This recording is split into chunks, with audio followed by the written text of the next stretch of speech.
Good morning and welcome to the channel. देखते हैं market में क्या हो सकता है। बैंक निफ्टी ने कल ये इनिशियली सेलर्स को हंट करके पूरा सेलिंग में चला गया, वापस सारे बायर्स को निकाल दिया है। थोड़ा सा सपोर्ट इसने एक साइकोलॉजिकल नंबर से लिया है, हो सकता है थोड़े बहुत बायर्स इसमें हो, तो हम वेट करेंगे ओपन होने के बाद एक बार इन बायर्स को निकालने का, और उसके बाद हम एक सेलिंग से ये सेलर्स की शॉर्टर स्क्वीज के लिए प्ले करेंगे और बाइंग साइड का सेटअप का ट्राई करेंगे। और अगर निफ्टी में देखें तो इसमें भी पहले सेलर्स को ऐसा निकाल के और फिर सारे बायर्स को धीरे धीरे करके निकाल दिया, तो इसमें भी मोस्ट प्रॉब्ली सेलर्स के ही बैठे रहने के चांसेस हैं, तो इन्हीं को हंट करना बनता है। लेकिन देखना पड़ेगा कि क्या ओपनिंग के कैंडल्स कैसे बन रहे हैं। अगर ओपनिंग के कैंडल्स में पहले ही बायर्स को निकाल दे रहा है तो हम सेलर्स को हंट करने के लिए जाएंगे, अदरवाइज वेट करेंगे। मार्केट जैसा दिखाएगा इनिशियल 2-3 कैंडल्स में वैसा पोजीशन लेंगे, और अपडेट करता हूँ मैं जैसे ही कुछ एक्शन लेता हूँ। पोजीशंस बना लिए हैं, अभी फ्लैट टू स्लाइड नेगेटिव है। थोड़ा सा बैंक निफ्टी में ये अपमूव आया, बेसिकली क्लोजिंग प्राइस का रेजिस्टेंस ले रहा है, इसलिए हमें ऐसा लग रहा है कि सेलर्स को ही बैठा रहा है। तो इन सेलर्स को हंट करने के लिए और बेसिकली ये वाली अपमूव प्ले करने के लिए हमने बाइंग साइड की पोजीशंस बनाई है, लॉन्ग साइड की। अभी पोजीशन में एकदम फ्लैट ही है, कुछ ऐसा करने वाला है नहीं। स्लाइड प्रॉफिट चलने लग गया है, तो जैसे ही किसी भी साइड जाता है प्रॉफिट टारगेट या फिर स्टॉप लॉस मैं बुक करता हूँ और अपडेट करता हूँ। हमारा ये टारगेट रहेगा, ये स्पाइक यहाँ पे जैसे ही बैंक निफ्टी क्रॉस करेगा तो सेलर्स का भागना शुरू होगा, तो यहाँ तक मोस्ट प्रॉब्ली हमारा टारगेट आ जाएगा। स्लाइड प्रॉफिट चल रहा है लेकिन अभी टारगेट से थोड़ा दूर है, तो अभी बुक नहीं किया हमने, वेट कर रहे हैं, देखते हैं क्या होता है, अपडेट करता हूँ। अपनी पोजीशन में प्रॉफिट बुक करने के लिए जैसे ही एक तगड़ा स्पाइक आता है, ये क्लोजिंग प्राइस को ब्रेकआउट करता है मार्केट, तो हम एग्जिट कर देंगे। अभी ये क्लोजिंग प्राइस ये पॉइंट पे हम एग्जिट करेंगे, थोड़ा सा जल्दी करेंगे आज क्योंकि टारगेट आ रहा है और निफ्टी ब्रेकआउट पे ब्रेकआउट दे रहा है, तो वेट करने का कोई पॉइंट नहीं है। तो बस इस क्लोजिंग प्राइस का एक फेक ब्रेकआउट या कुछ भी मार्केट करेगा तो हम यहाँ से निकल जाएंगे। एक और स्पाइक का वेट कर रहे हैं, बस अब वेट करते हैं थोड़ा सा और।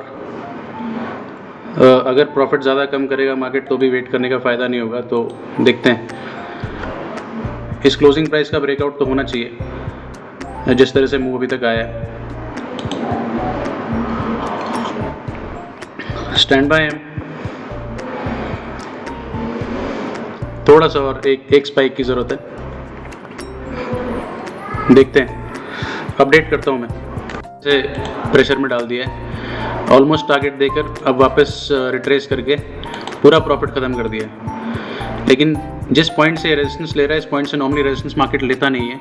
ये क्लोजिंग प्राइस से रेजिस्टेंस लेके नीचे गिरना थोड़ा सा मुश्किल होगा, तो हम अभी भी वेट करेंगे क्योंकि वैसे भी हमारा टारगेट के आसपास नहीं है, तो थोड़ा सा और वेट करते हैं। एक बार इस प्राइस का ब्रेकआउट हो जाए तो हम एग्जिट कर सकते हैं। तो जैसे ही कुछ होता है, एग्जिट हमें मिलता है तो मैं अपडेट करता हूँ। फिर से हम स्टैंड बाय जाते हैं।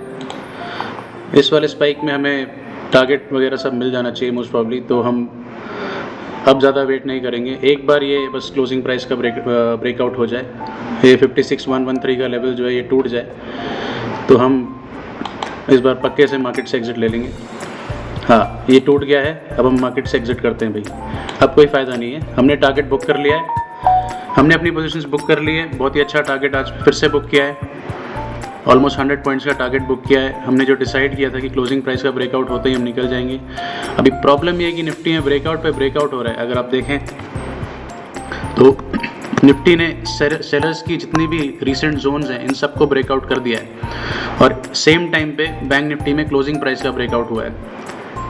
अभी ये निफ्टी के मूव को देख के लोग बैंक निफ्टी में भी सारे लोग ये वाले सेलर्स को प्ले करने के लिए ट्राई करेंगे कि यहाँ तक तो मार्केट आ ही सकता है, तो यहाँ पे सब लोग कॉल बाइंग कर रहे होंगे। अभी अब सब लोग कॉल बाइंग कर रहे होंगे, तब तो हमें थोड़ा सा अलर्ट रहने की ज़रूरत है। इसीलिए हमने अपना टारगेट को थोड़ा सा छोटा करके क्लोजिंग प्राइस के ब्रेकआउट पे हम निकल गए, ताकि अगर मार्केट यहाँ से रिटेलर्स को गिराने के लिए वापस नीचे आ जाए या बड़ी बड़ी रेड कैंडल बने तो हम परेशान ना हो, हमारा प्रॉफिट कम ना हो।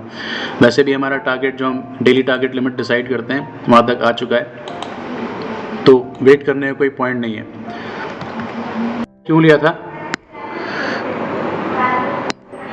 अगर ये इसके लिए हमें चार्ट को थोड़ा जूम आउट करके यहाँ से देखना होगा। बैंक निफ्टी ने कल जो जिस तरह का मूव दिया है इसमें बायर्स के होने का चांस तो है नहीं कल की क्लोजिंग के आसपास।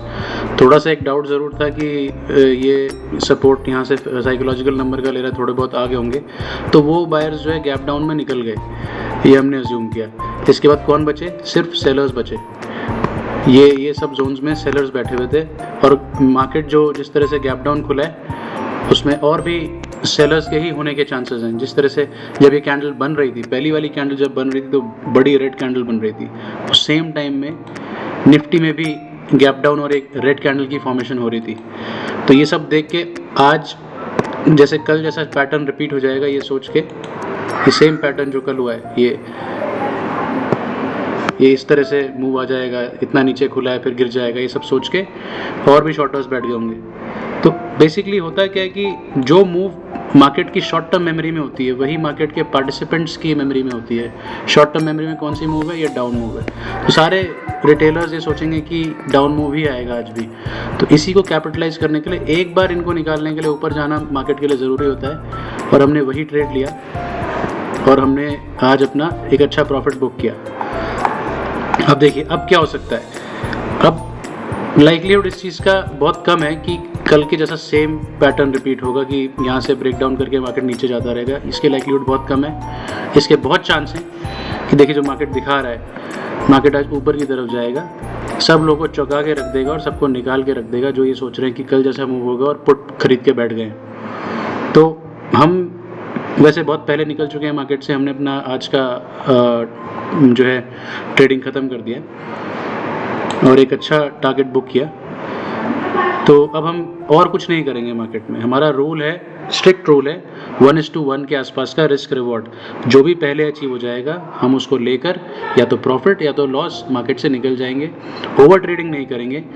दिन में हम एक से ज़्यादा बार ट्रेड नहीं करते हैं। Second, third trade, fourth trade हम नहीं लेते हैं। ओवर ट्रेडिंग से बहुत ज़्यादा बचते हैं क्योंकि वो एक हमारी ट्रेडिंग साइकोलॉजी के प्रिंसिपल का बेसिक रूल है। बार बार ट्रेड लेने से मैथ्स और प्रोबेबिलिटी हमारी अगेंस्ट चली जाती है। तो इसको आज वीडियो को यहीं एंड करते हैं। आज की एनालिसिस इतनी ही थी। कल के लाइव ट्रेडिंग में फिर से मिलते हैं। Have a good trading day. Thank you.